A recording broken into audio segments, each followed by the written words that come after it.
I want to turn now to the hacking story, the other big breaking story today. New evidence that may fly in the face of President-elect Trump's ongoing effort to cast doubt on Russian involvement in it. He says he knows things that others don't and will reveal them perhaps as soon as tomorrow.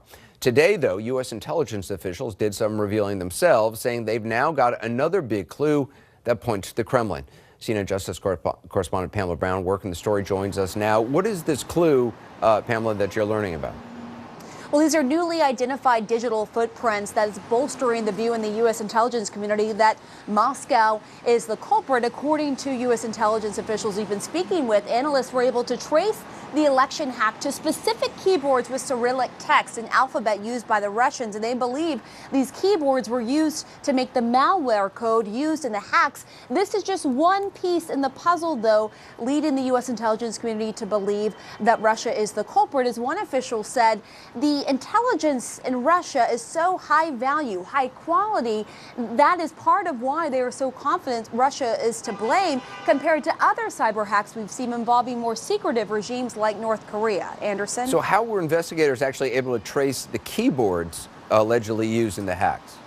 Well, they were able to do analysis of the metadata in certain documents, and they were able to, through this analysis, look at the source code and determine that these were keyboards with the Cyrillic text. But as one official cautioned, these same keyboards could be bought online or could be used by other Eastern European hackers not in Russia. So as I say, this is just one piece of the puzzle, one piece of circumstantial evidence. Still, Anderson, there is a high level of confidence, as we know, and a consensus in the U.S. intelligence community that Russia is to blame, and now we are just awaiting for that comprehensive review that President Obama ordered about the hacks. And President-elect Trump says that he, quote, knows things about who's behind the hacking, saying that we can't be sure it actually is the Russians.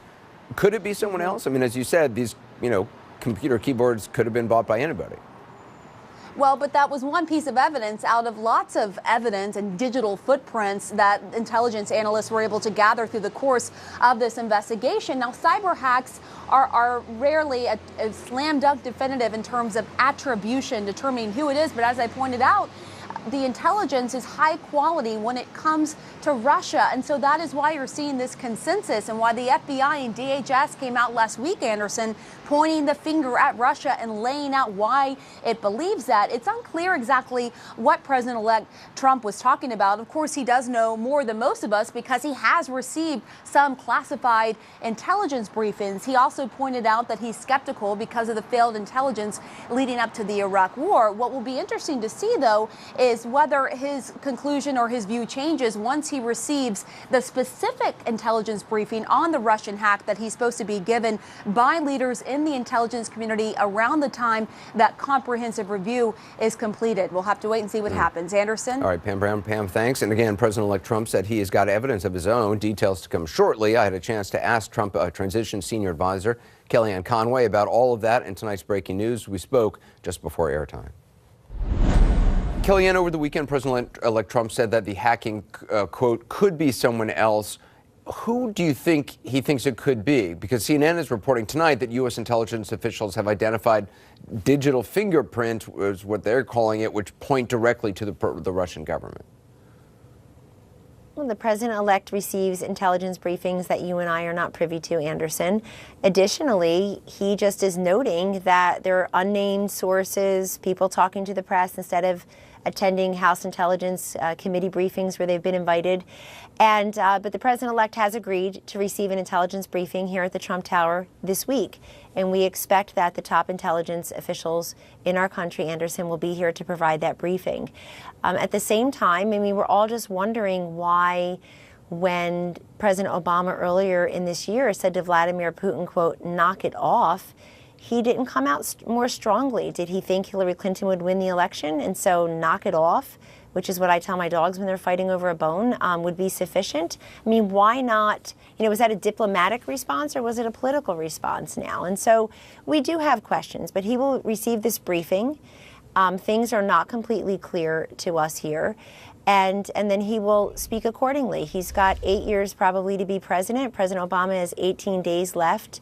And this expulsion of the Russian operatives last week seems sort of curious because there just didn't seem to be such a strong response earlier in the election cycle to these allegations. So when Trump says he, quote, knows things that other people don't know, is he referring to things he's learned in briefings or things he just knows prior to even becoming president-elect?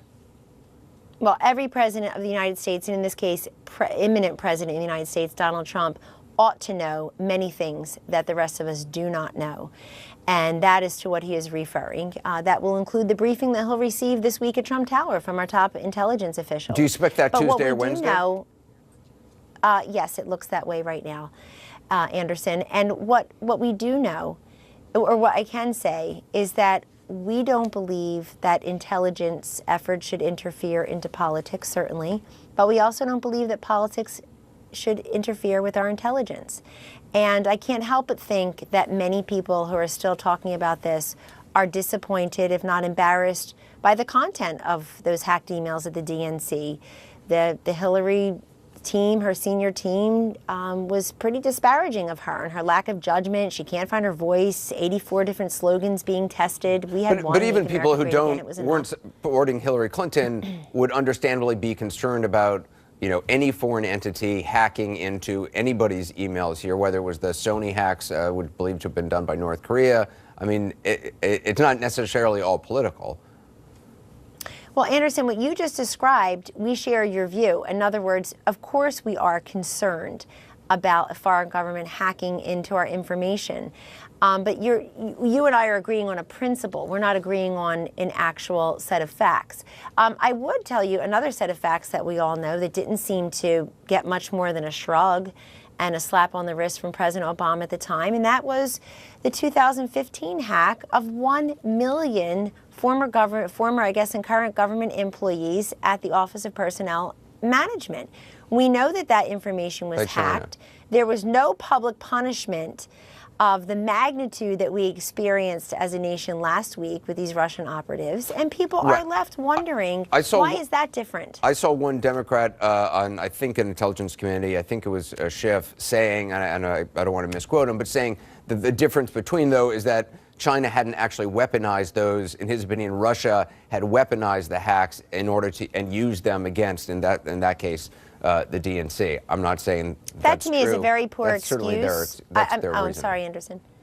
Yeah, I mean, look, that's a very poor excuse and really very creative Monday morning quarterbacking after the fact. So it doesn't matter to us as a government, doesn't matter to Congressman Schiff or to President Obama or to the rest of us that 1 million people who did nothing wrong other than they had their personnel information in the government files. It's okay that we know things about them personally. Now, that's never okay, and we as a nation should be outraged about that. But there was no public punishment, and we can't help but think that the difference here too is that Hillary Clinton lost an election, and somehow they think they had the wrong messenger, or there was hacking, or Jim Comey's fault and whatnot. I mean, it basically was the wrong message, not just the wrong messenger. I want to read something that President-elect Trump tweeted tonight. He tweeted, North Korea just stated that it is in the final stages of developing a nuclear weapon capable of reaching parts of the U.S. It won't happen. How exactly does he plan on stopping their nuclear program? And what steps will he take that other presidents haven't? Well, I'll tell you what he won't do. He won't do what we've done with Iran, for example. Emboldening Iran with this increased nuclear capability that even prominent Democratic senators like Bob Menendez of New Jersey, Chuck Schumer here in New York opposed. That is not something you do, because with the nuclear capability also comes, well, he will meet, again, he'll meet with his national security team and see what can be done. But he's not going to sit idly by while North Korea is 1 year away from having this missile that could reach Seattle. We all read and we're told, Anderson. You can't because just sit right now and look the other policy, way. And in order to try to stop this, has always been get a number of state actors in to put pressure, to put sanctions, and try to stop them. Sanctions and pressure, that's right. Well, it'd be nice if China did more on a number of fronts, and I think that President-elect Trump has been very clear about his intention there. But look, again, sanctions, he'll discuss it with his security team, but is that actually a deterrent to North Korea? It's not. We don't know yet. Are the Russian sanctions from last week a deterrent to them? Obviously, Vladimir Putin has said that he won't retaliate. He'll wait. He'll delay those sanctions. We'll have more of that interview with Keyyanne Conway in the next hour, 360. Just ahead, though, tonight is the president-elect putting himself in a hard-to-defend position on the hacking and what to make of his claim suggesting he has inside information. I'll talk to the panel about that. And later, what happened to that smooth transition from President Obama's jabs to the president-elect's tweets, and plenty of strain behind the scenes as well. We'll take you inside on all of it tonight on 360. Final.